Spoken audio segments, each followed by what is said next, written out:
Jackpot. You did it. You won the lottery. Not a couple thousand, not even $1 million.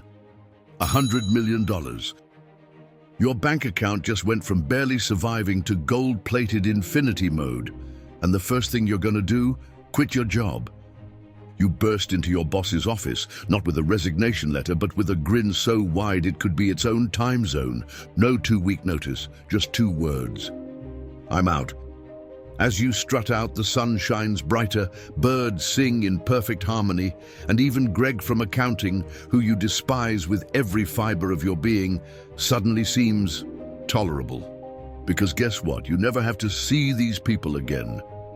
Your next move, the mansion, the supercar, the private jet, you're not drinking champagne, you're bathing in it. First-class tickets to anywhere, custom suits that cost more than your old salary, watches so expensive they tell the future. Life is perfect, or is it? Because before you go blowing through your millions, before you even spend a single cent, stay with me until the end of this video. Because what you're about to learn, it might just change your life. And to truly understand why, we're going to dive into the mind of one of history's greatest thinkers on human nature. A man who dissected the illusions we chase, the ambitions that blind us, and the dreams that betray us. Honoré de Balzac. His masterpiece, Lost Illusions, is not just a novel, it's a prophecy. And today, with his help, we're going to uncover a truth most people spend their entire lives ignoring. So before you decide how you'll spend your millions, maybe ask yourself a different question. What if money was never the real prize? Let's find out. Welcome to your new life. No more early alarms, no more emails marked urgent that are anything but, no more counting the days until payday, hoping your balance stretches far enough.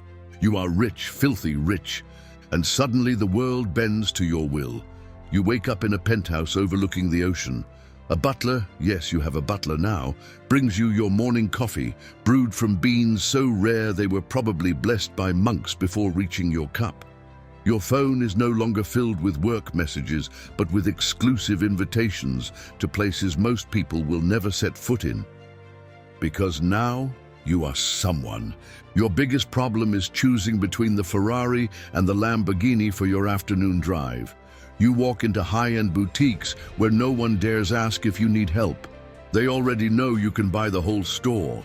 And when the sun sets, you board your jet, because dinner in Paris sounds better than staying in tonight. This is what money is supposed to feel like. Power, freedom, no limits. And let's be honest, you deserve this. Whether you earned it or just got lucky, you are finally living the way life was meant to be lived. But after a few months of caviar for breakfast, because why not, and champagne baths that seemed like a good idea until you discovered that Dom Perignon in the eyes burns like hell, something strange starts creeping in. At first you brush it off. Maybe you're just tired. Maybe private jets mess with your circadian rhythm. Maybe your personal sushi chef has been oversalting the bluefin tuna. But the feeling lingers. A vague restlessness, an unease you can't quite put your finger on. So you do what any responsible millionaire would do. You upgrade. A bigger yacht, a rarer car, a party so extravagant it makes Gatsby's soirees look like backyard barbecues. But something still isn't right, because despite all this opulence, something inside you feels empty. And that's when you start to understand what no one ever tells you about money. At first, the research seems ridiculous. How could anyone be miserable with millions? You skim through the stories, expecting to roll your eyes at people who lost themselves in luxury.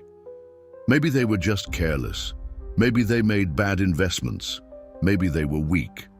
But then you start noticing patterns. The headlines aren't just about reckless spending. They're about people who had it all and still lost everything. Not just their money, but their relationships, their peace of mind, their sense of self. You read about Jack Whittaker, who won $315 million in the Powerball lottery and within a few years lost his family, his fortune, and his will to live. About Billy Bob Harold Jr., who won $31 million, thought his life was set, and ended up taking his own life when the weight of his new reality crushed him. And then there's Andrew Jack Whittaker, who found himself robbed, sued, and emotionally shattered, confessing that his win was the worst thing that ever happened to him. These weren't just cautionary tales, they were warnings, and they all pointed to the same unsettling truth. Money changes everything, but not always in the way you think. You dive deeper, looking for an explanation. That's when you stumble upon a study by Daniel Kahneman and Angus Deaton, two Nobel Prize-winning researchers, who found that happiness does increase with income, but only up to around $75,000 a year. Beyond that, extra money doesn't move the needle. It doesn't make people significantly happier. At first, the finding seems strange. How could wealth not bring happiness? After all, isn't financial freedom supposed to solve everything? And then you come across another concept, one that explains everything. Hedonic adaptation. At its core, the idea is simple. Human beings are wired to get used to everything, even the things they once dreamed of. The first time you stay in a five-star suite, it feels surreal. The second time, it's amazing. The third, it's nice. By the 10th, you barely notice the marble floors or the panoramic skyline view. It's just a hotel. The brain craves novelty, the rush of new experiences, new luxuries, new highs. But the moment something becomes familiar, it loses its magic. And so, the chase begins. Not for happiness, but for the next high. The private jets turn into boredom. The Michelin star meals become routine. The watch collection that once symbolized success gathers dust in a drawer. It's not that money makes people miserable, it's that it makes happiness harder to hold on to. Because when you can have anything, nothing feels special anymore. And that's not the only problem. Extreme wealth doesn't just alter your relationship with pleasure, it alters your relationship with people. You no longer know if people like you for who you are or for what you have. Every interaction feels different. Friends, family, even strangers look at you with something else in their eyes. Admiration, expectation, envy. Every favor now feels like a transaction. Every relationship an unspoken deal. And worst of all, you don't trust anyone anymore.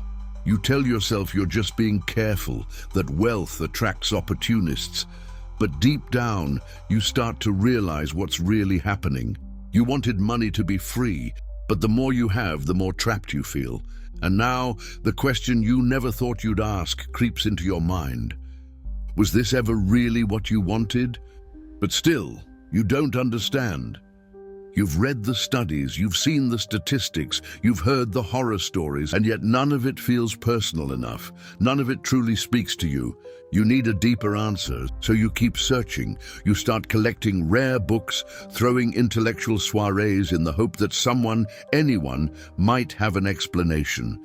Maybe the philosophers will have an answer. Maybe the great writers of history saw this coming. So one evening you host an event, a champagne and caviar literary night in a library you've privatized for the occasion. Why? To impress a brilliant literature professor you've just started dating. Because if anyone understands the human condition, surely she does. As the evening unfolds, you wander among the shelves, scanning the titles absent-mindedly, half listening to conversations about existentialism and forgotten poets. And then, almost as if it were waiting for you, your fingers brush against the worn leather spine of an old book. You pull it out, open it, lost illusions. You skim the first pages. The words hit you harder than any research paper, any tragic headline. Because in Balzac's world, in the story of Lucien de Rubempré, you don't just see a character, you see yourself. And for the first time, everything starts to make sense. You take the book, you sit down.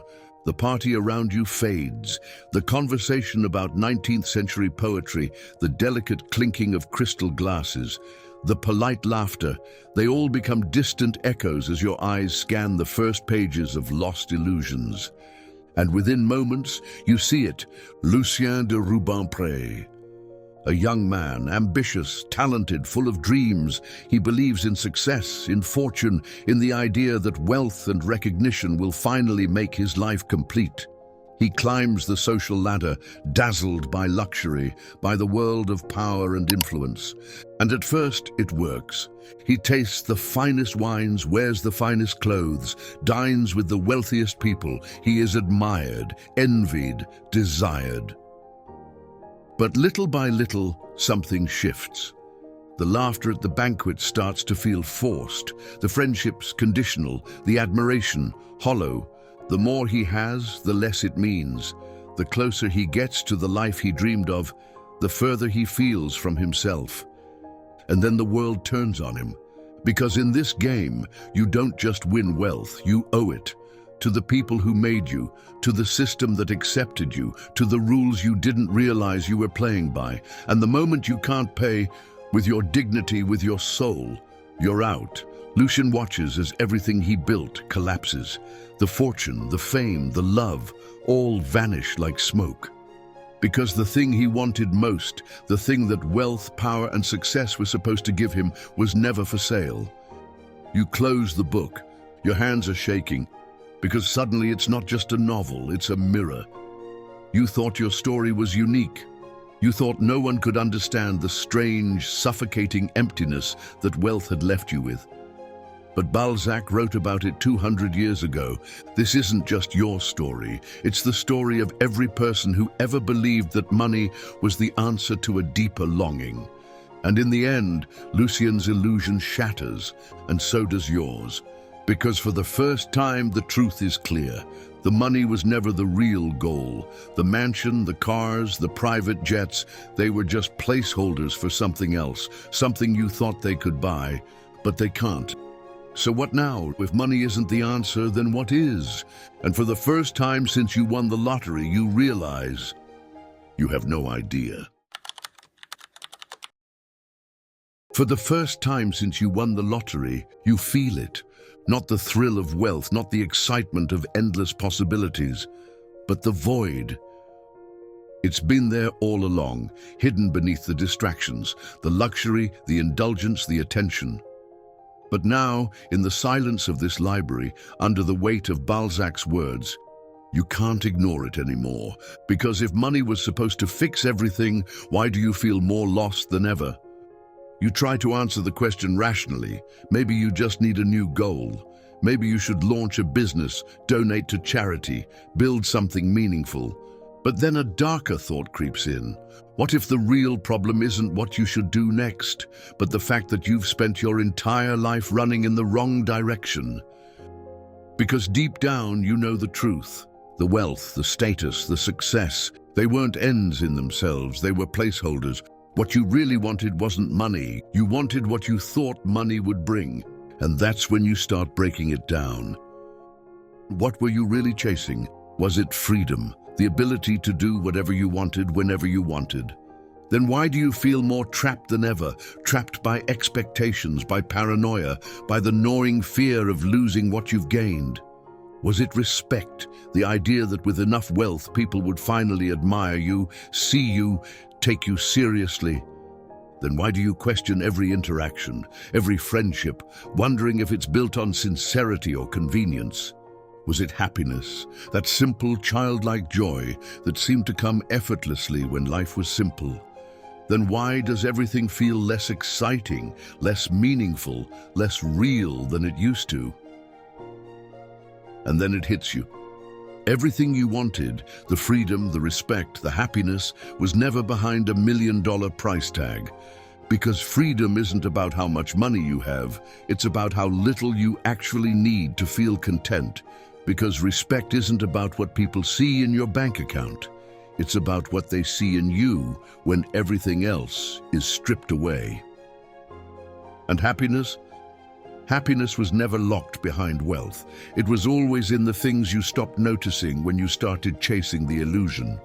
The conversations that weren't transactional, the moments that weren't staged for admiration, the simple, stupid joys of life that required nothing more than being present to appreciate them.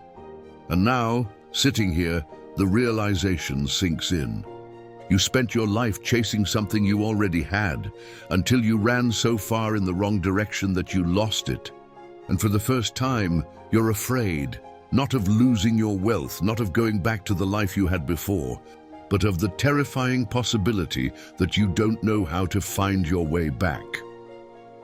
So what now? Now for the first time, you stop asking what you can buy, and you start asking what you can get back. And then you wake up, a sharp inhale, your eyes open.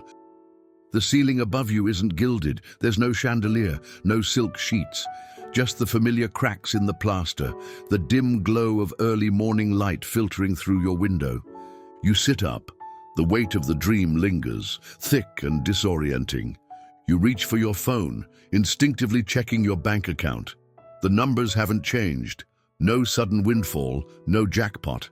Because it was never real. You didn't win the lottery, you never bought the mansion, never drank champagne on a private jet, never lost yourself in a world of excess.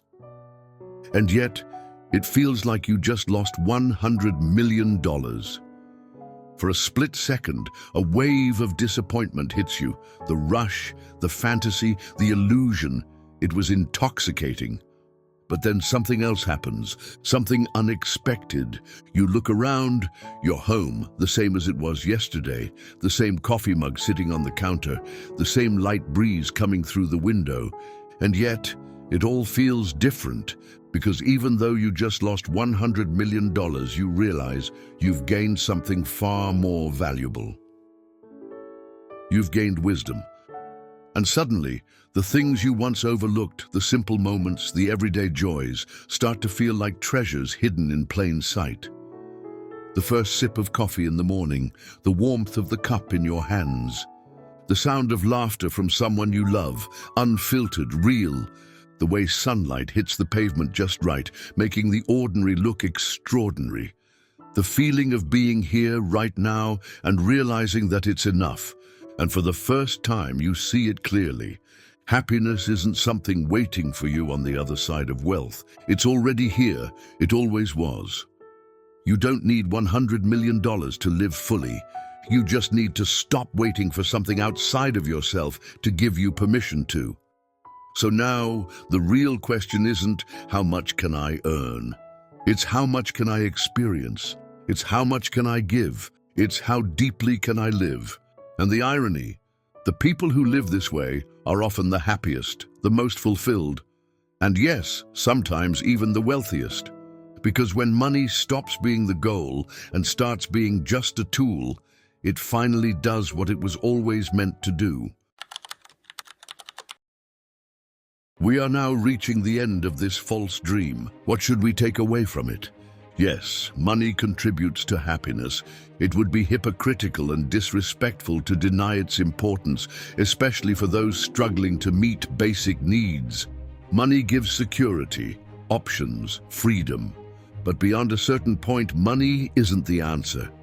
Because what we're all really looking for, love, meaning, purpose, connection, was never for sale. Balzac knew it. Lucien de Rubempré learned it too late. But you still have time. And the best part? You don't need to wait to win the lottery to start living like someone who understands what wealth really is. Because real wealth isn't a number in a bank account. It's a life rich in presence, relationships, and meaning. It's the ability to wake up in the morning and feel grateful for what you already have.